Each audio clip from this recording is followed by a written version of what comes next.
The year was 1898. The Spanish Empire was in decline. Across its colonies, revolutionary movements were rising, fueled by promises of freedom and independence. The United States entered the fray under the pretense of liberation. The spark, the explosion of the USS Maine in Havana Harbor. It provided the United States the justification to declare war on Spain, claiming it was fighting to free Spain's colonies, including Cuba and the Philippines. Puerto Rico, another Spanish colony, was swept up in this conflict. In just 10 weeks, the United States emerged victorious. The Treaty of Paris, signed in December 1898, marked the end of Spanish rule in the Caribbean. Spain ceded Puerto Rico, Guam, and the Philippines to the United States for a mere $20 million. Puerto Rico, once a hub of Spanish culture and commerce in the Caribbean, had become an unincorporated territory of the United States. Puerto Rico was a valuable acquisition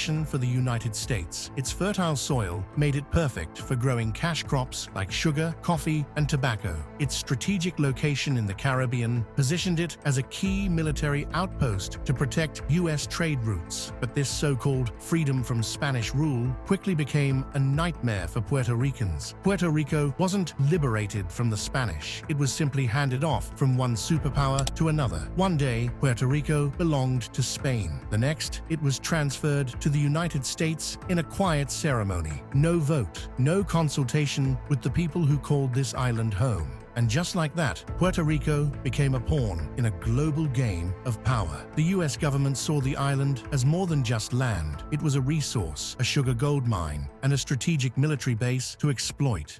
Puerto Rico's land, labor, and culture were reshaped to fit American interests. The first blow came with the Foraker Act of 1900. This legislation granted the United States full control over Puerto Rican politics. The U.S. president appointed governors who often didn't speak Spanish and had no understanding of the island's culture or needs. These governors treated Puerto Rico like a business venture, prioritizing U.S. economic interests over the well-being of the island's residents. When the United States took control of Puerto Rico, it quickly recognized the island's potential as an agricultural powerhouse. The fertile land was perfect for sugar production, and soon companies like Domino Sugar began buying up vast swaths of Puerto Rican farmland. By the 1920s, sugar was king. Nearly 45% of the island's arable land was controlled by U.S. corporations, effectively turning Puerto Rico into a plantation economy. But while these companies reaped enormous profits, the local workers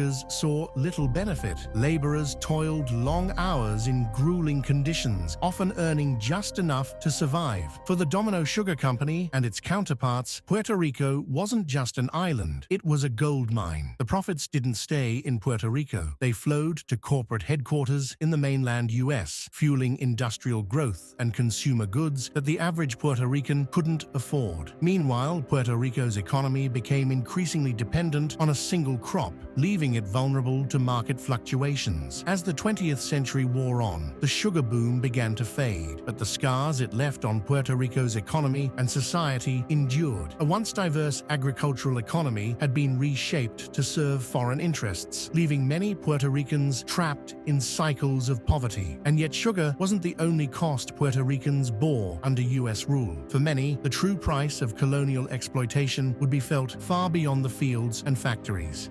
Overnight, their local currency was devalued and replaced with the US dollar, wiping out nearly half of the island's wealth. Laws were passed requiring all goods to and from Puerto Rico to be transported on American ships, a policy that sent prices soaring for Puerto Rican consumers. Meanwhile, efforts to erase Puerto Rican identity began in earnest. Spanish was banned in schools and public institutions. Students were forced to learn English, a language spoken by less than 10% of the population at the time. What began as a transfer of power quickly morphed into a systematic effort to transform Puerto Rico into a dependent colony, economically reliant on the mainland and culturally disconnected from its roots. But for the United States, Puerto Rico wasn't just about sugar and labor. It was also a critical military asset. By the early 20th century, the island was dotted with U.S. naval bases and refueling stations, cementing its role as a strategic foothold in the Caribbean.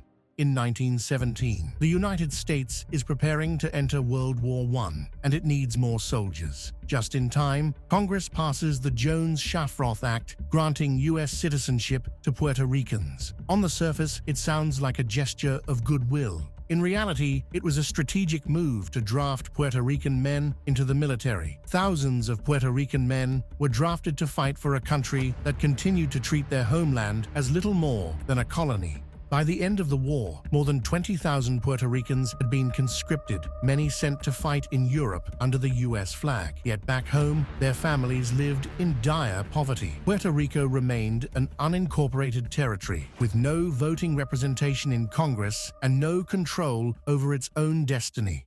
The island's location in the Caribbean made it a critical military outpost. Fast forward to World War II, and the United States established massive bases like Roosevelt Roads and Fort Buchanan, transforming Puerto Rico into a hub for naval operations. While these bases bolstered U.S. security, they brought little benefit to the local population. Farmlands were seized for military use, displacing families and deepening poverty. The wealth generated by these installations rarely trickled down to Puerto Rican workers.